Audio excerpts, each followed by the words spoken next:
Good morning dear students. Mascot school की हिंदी की online class में आप सभी का स्वागत है। आज हम हिंदी व्याकरण का पाठ 2 वर्ण तथा शब्द विचार शुरू करेंगे। वर्ण वर्ण क्या होता है? भाषा की सबसे छोटी ध्वनि जिसके हम और टुकड़े नहीं कर सकते हैं, उसे हम वर्ण कहते हैं। वाह क्या खुशबू है। मनु और विधि बगीचे में घूम रही हैं और विधि ने गुलाब का फूल सूंघा और उसके मुंह से क्या निकला? वाह क्या खुशबू है। इन शब्दों में अनेक ध्वनियां जुड़ी हुई हैं। अगर हम इनको अलग अलग करके लिखें तो इनका रूप कुछ इस प्रकार से होगा। वाह, अगर हम वाह के टुकड़े करेंगे तो व जमा आ जमा है जमा अ, तो ये हमारे अलग अलग ध्वनियां हो जाती हैं जिसके हम और ज़्यादा टुकड़े नहीं कर सकते हैं। ऐसे ही क्या, क जमा य जमा आ, खुशबू ख जमा उ जमा श जमा अ जमा ब जमा उ, ह है जमा ए।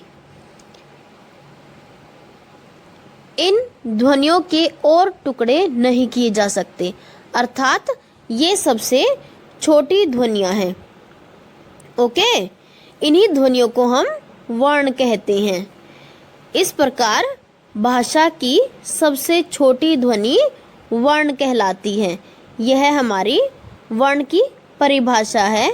आप अपनी बुक में वर्ण की परिभाषा को अंडरलाइन करेंगे।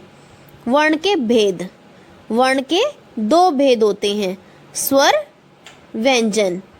स्वर व्यंजन वर्ण के हमारे 2 भेद होते हैं। स्वर किसे कहते हैं? अन्य वर्णों की सहायता के बिना बोले जा सकने वाले वर्णों को स्वर कहते हैं, यानी कि जिनके बोलने में हमें किसी अन्य वर्ण की मदद नहीं लेनी पड़ती, उनको हम स्वर कहते हैं। और हिंदी वर्णमाला में स्वरों की कुल संख्या 11 होती है। अब आप यहाँ से स्वर की परिभाषा को भी अंडरलाइन करेंगे। अन्य वर्णों की सहायता के बिना बोले जा सकने वाले वर्णों को स्वर कहते हैं। और हिंदी वर्णमाला में स्वर कितने हैं? 11 है। ओके,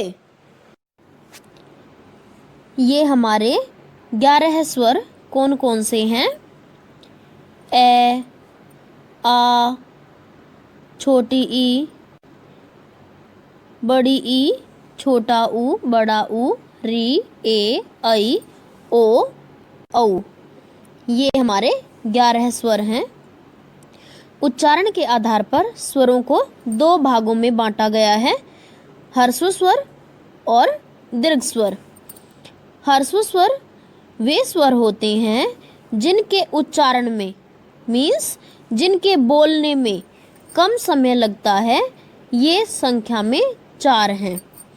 ए, ई, उ, री।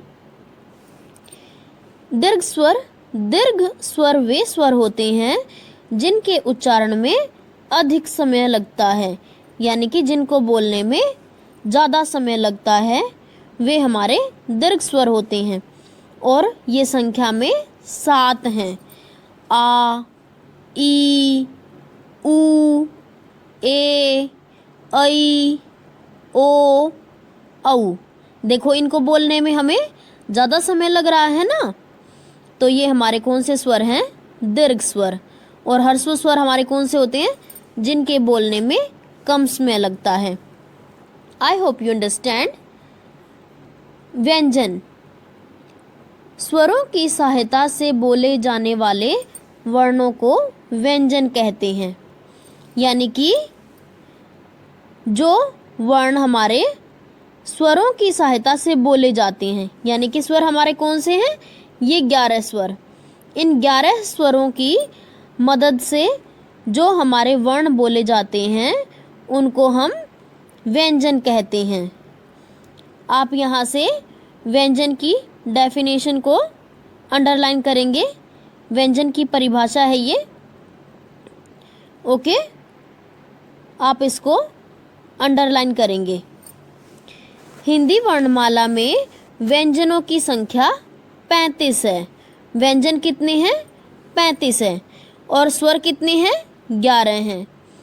व्यंजनों की पहली 5 पंक्तियों के 5 वर्ग बनाए गए हैं। क वर्ग, च वर्ग, ट वर्ग, त वर्ग तथा प वर्ग। क वर्ग, क वर्ग में देखो कैसे ही हमारा शुरू होता है, क ख ग घ ड़। च वर्ग में च से हमारा शुरू होता है, च छ ज झ य। ओके।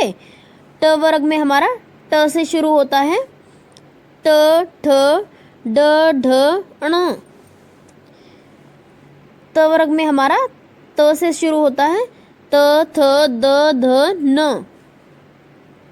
और प वर्ग में हमारा प से शुरू होता है, प फ ब भ म। और फिर हमारे ये कुछ और व्यंजन है, य र ल व, श श श ह। तो व्यंजनों के मुख्यतः 3 भेद होते हैं। वो 3 भेद हमारे कौन कौन से हैं? स्पर्श व्यंजन, अंतस्थ व्यंजन और ऊष्म व्यंजन। जो क से म तक होते हैं वो हमारे स्पर्श व्यंजन हैं। और अंतस्थ व्यंजन य र ल व। और ऊष्म व्यंजन हमारे कौन कौन से हैं? श श श ह। आशा करती हूँ आप सभी को यहाँ तक अच्छे से समझ आया होगा। अब हम करते हैं स्वर तथा मात्राएं।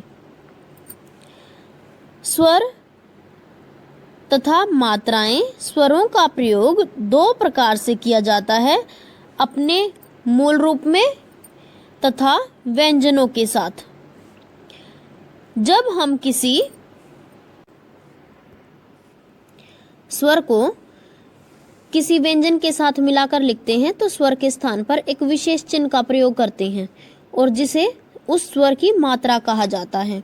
आप यहाँ देखिए, यहाँ हमारे जो मात्रा हैं उनके जो विशेष चिन्ह हैं वो प्रयोग किए गए हैं। ओके। अ को छोड़कर प्रत्येक स्वर की एक विशेष मात्रा होती है। ए की कोई भी मात्रा नहीं होती है, लेकिन बाकी हमारा आ, ई, बड़ी ई, छोटा ऊ, बड़ा ऊ, री, ए, ऐ, ओ, औ सभी की मात्रा होती है। ओके। तो अब आप यहाँ देखिए, यहाँ पहले हमारे 11 स्वर दिए हुए हैं जिसमें से अ की कोई भी मात्रा नहीं होती है, लेकिन बाकी सभी स्वरों की हमारी मात्रा होती हैं और जिसके यहाँ पर विशेष चिन्ह यहाँ दिए गए हैं।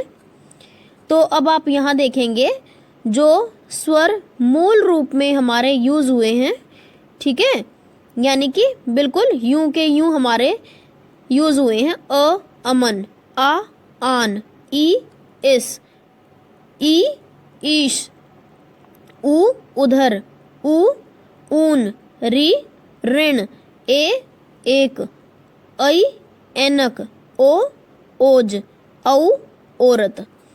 तो यहाँ पर हमारे स्वर मूल रूप में प्रयोग हुए हैं, लेकिन अब यहाँ हमारे स्वर मात्रा के रूप में प्रयोग हुए हैं।